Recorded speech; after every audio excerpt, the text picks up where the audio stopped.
읽습니다. 그런 제문과 같이 고대 히브리들이 하나님 앞에 제사를 지낼 때 이 세상의 기원이 어떻게 됐느냐 하는 것을 신앙으로 고백해드린 이 제의 문이 바로 창세기 1장이라는 거예요. 만약에 우리가 그 사람들이 우리에게 사실을 전해주려고 했다면 이렇게 짧게 한 장 안에, 한 페이지 안에 세상의 완성을 기록할 리가 없어요. 오히려 이 창세기를 쓴 사람들은 가능하면 인간의 상상력이 잘못 발휘돼서 이것이 과학적 사실이거나 아니면 사실이냐 아니냐의 논쟁의 다툼에 휘말려들지 않도록 정제하고 빼서 가장 중요한 핵심들만 남겨놓은 것이 창세기 1장이에요. 그러니까 이 창세기 1장이 우리에게 얼마나 깊이로 다가오느냐에 따라 창세기 1장부터 시작된 기독교의 복음이라고 하는 사상이 얼마나 깊이 읽혀질 것인가의 그 첫 관문입니다. 창세기 1장을 넘어가지 못한 사람들이 많아요. 기독교 안으로 절대로 들어가지 못합니다. 하나님이 말씀으로 천지를 창조하셨다. 가라사대 그대로 되었다. 말씀도 보이지 않는 거잖아요. 그렇죠? 보이지 않는 하나님의 말씀이 이 보이는 세상의 근간이요, 보이는 세상을 붙들고 있는 원초적인 힘이라고 하는 선언을 창세기가 하고 있는데, 말씀하시면 그대로 된다고 하는 그 전형적인 기독교인들의 이 신앙 고백이 창세기 1장이다. 거기에 들어가지 못한다면 기독교 안으로 들어가지 못하는 겁니다. 말씀하시면 한번 따라 하시죠. 말씀하시면 그대로 된다. 믿으십니까? 그러면 내가 바울이 이렇게 얘기하잖아요. 빛이 있으라 하셨던 그 하나님의 말씀이 너희 마음에도 지금 비춰지기를 원한다. 왜? 빛이 있으라 하셨을 때 그대로 됐으니까. 그 빛이 생겨남으로 인하여 없던 세상이 나타났으니까. 그 빛이 나타남으로 말미암아 보이는 것에서 보이지 않는 신성과 하나님의 능력이 나타났으니까. 복음을 깨닫는다는 건 바로 그렇게 하나님이 빛이 있으라 하며 세상에 빛이 나타났던 것처럼 우리 마음에 성령께서 빛이 있으라 하고 말씀하셔서 우리 마음 안에서 세상이 어떻게 만들어진 건지, 누가 주인인지, 생명이 어디 있고 의가 어디에 있고 세계가 누가 주인인지를 알게 한다는 거죠. 창세기를 공부하면서 저의 가장 바람이 있었다면 그런 겁니다. 하나님이 빛이 있으라 하셨던 그 말씀을 우리 각자의 마음에 해주시는 거예요. 그래서 맨 위에 보면 하나님의 영광을 아는 빛, 하나님의 영광을 아는 빛. 이걸 다른 말로 바울이 밑에 뭐라 그러냐면 예수의 생명이라고 말합니다. 요한복음은 그래서 말씀 안에 생명이 있었는데 이 생명은 사람들의 빛이라. 빛과 생명은 거의 동의어인데 빛은 뭐냐? 생명이 나타난 것. Manifestation of the life. 그러니까 생명이 드러나는 거예요. 보이는 생명이 빛이에요. 그래서 빛과 생명은 같은 것이라고도 말할 수 있는데, 그렇게 창세기를 공부하면서 창조주 하나님의 그 음성이 우리 안에 들려오면 어떻게 돼요? 그대로 되는, 그대로. 빛이 있으라 하는 음성이 들려오면 우리 안에 생명이 창조될 것 아닙니까? 그렇죠. 그래서 하나님의 영광, 그 창조주의 영광을 아는 빛이 마음에 비춰 들어올 때에야, 비로소 예수의 생명이 우리 안에 들어올 때에야 창조주의 영광이 무엇인지 알게 됩니다. 창조의 영광, 창조주의 영광.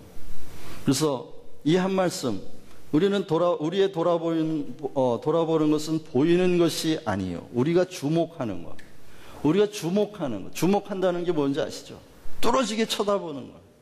저게 뭐지? 하고 계속해서 그 실체를 알려고 바라보는 것이 뭐냐? 보이는 게 아니라 보이지 않는 생명이에요. 생명. 그 생명을 보는 것이고 그 생명은 영원하다. 그래서 창세기 전체의 주제가 바로 생명을 창조하신 창조주이시라는 걸 알게 됩니다. 자, 그러면 이제 지난주에 봤던 걸 봐야죠. 어디였지?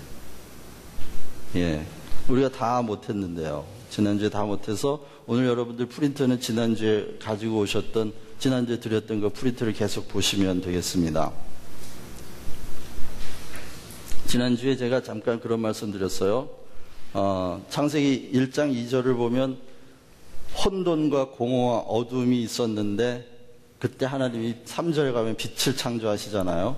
피조물의 자리를, 피조물의 위치를 어디다 두셨다고요? 공허와 혼돈과 어둠, 그리고 빛, 질서, 충만, 그 사이에 피조물의 위치를 두었다. 왜?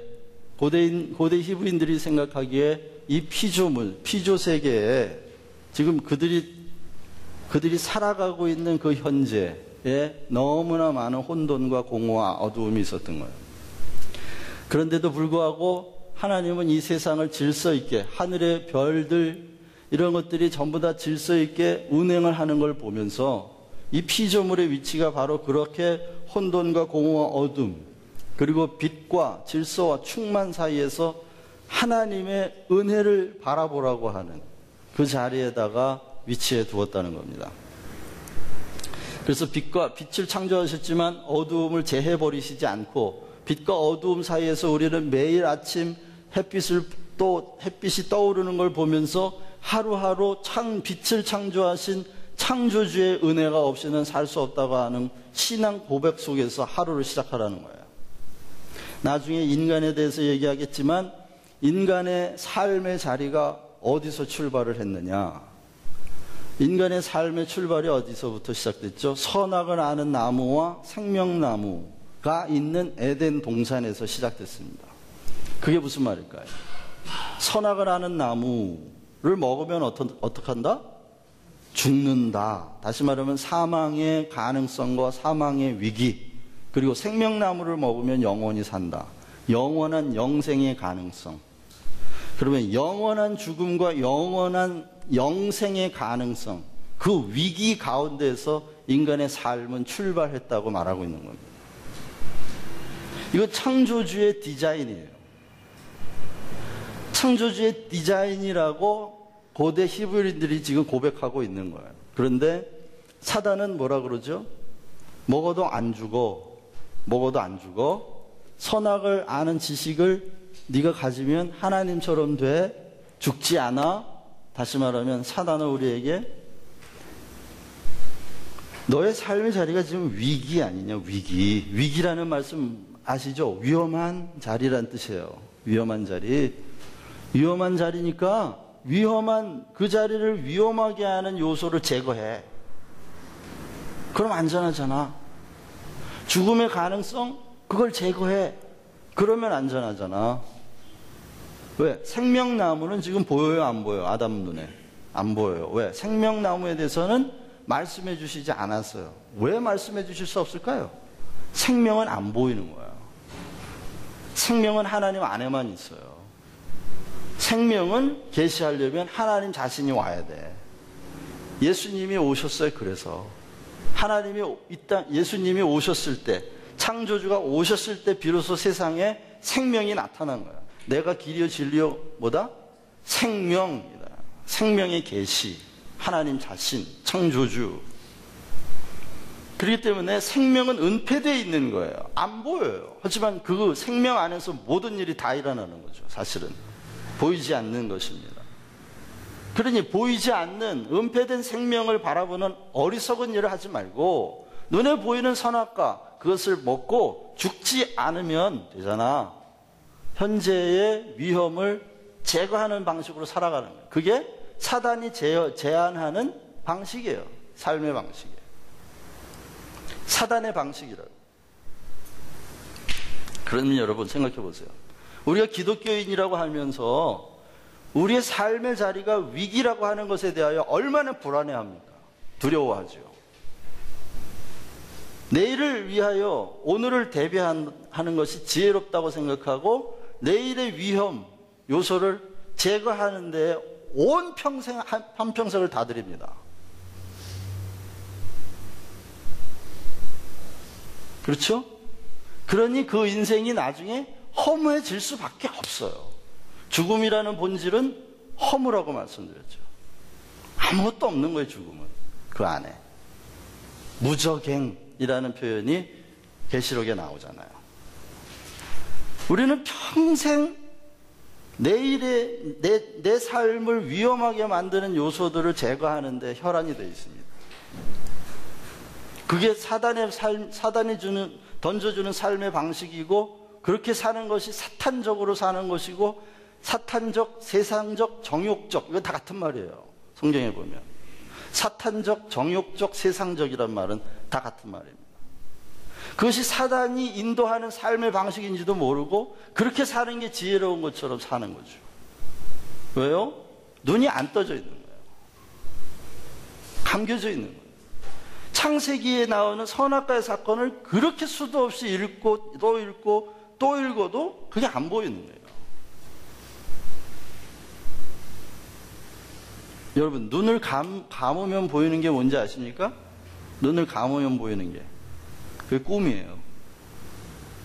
영적인 눈을 뜨지 못하고 산다는 건 계속 꿈속에서 사는 거예요. 꿈속에. 그게 꿈이 현실인 줄 알고 사는 거예요. 눈을 떠보면 광야야. 사막. 그 매트릭스라는 영화에서 네오에게 진실의 사막을 보여주죠. 눈을 뜬 레오에게 보여준 건 현재 세상의 모습은 사막이었어요. 그런데 컴퓨터가 만들어낸 환상의 세계는 너무너무 화려하고 아름답고 그 안에 욕망으로 또 만족으로 충만한 세상을 보여주잖아요. 그런 것처럼 왜 예수님이 광야에서 시험을 받아야 했느냐는 거예요. 눈을 뜬 자가 보는 진실은 사막이라는 게 지금 사막 여기가 광야예요. 여러분, 기름진 땅이 아닙니다. 그런데 계속 눈을 감고 있는 사람은 이 세상이 기름진 땅으로 보이는 거죠. 거기서 계속 사단이 안내하는, 사단이 던져주는, 악마가 던져주는 삶의 방식을 붙들고 그렇게 살아가면서 그게 잘 사는 거라고 생각을 해요. 하루 종일 어떻게 하면 내일의 미래의 불확실한 미래로부터 내 삶을 안전하게 지킬 것인가? 누구 방식으로? 자기 방식으로. 선악을 알아서 분명하게 분별해서, 똑똑하게 분별해서, 선악을 분별해서 내가 보기에 선한 것을 많이 쌓아서 오늘 위기라고 하는 우리 존재의 자리를 안전하게 만들려고 하는 겁니다. 그러나 창조주 하나님께서 우리 존재의 자리를 위기에 두었다고 말하는, 그것을 전해주는 성경 기자들은 그렇게 살았던 아담이 에덴에서 쫓겨났다라고 말합니다. 무슨 얘기죠? 사탄이 던져주는 삶의 방식으로 살았던 사람은 하나님과 같이 살 수가 없다. 생명나무로 가는 길을 막아버리셨어요. 그 얘기는 뭐냐? 본래 존재의 자리는 혼돈과 질서 그 사이에 있어요. 어두움과 빛 그 사이에 있어요. 위기가 바로 존재의 자리예요. 여기서 우리가 안전하게 사는 길은 위험한 요소를 제거하는 방식이 아니라 창조주 하나님이신 생명, 비록 그것이 은폐되어 있지만 믿음의 눈으로 생명나무를 바라보라는 거죠. 그 창조주의 놀라운 능력으로 비록 내 자리가 위기일지라도 안전하게 지키시는 분, 내일의 주인은 내가 아니요, 세상이 아니요, 사탄도 아니요, 창조주 하나님이라는 겁니다. 그 하나님께서 우리의 주인이고 나의 주인. 생명은 하나님께 속해 있지, 내가 위험한 요소를 제거하는 방식으로 내 생명을 지켜갈 수 없다는 겁니다.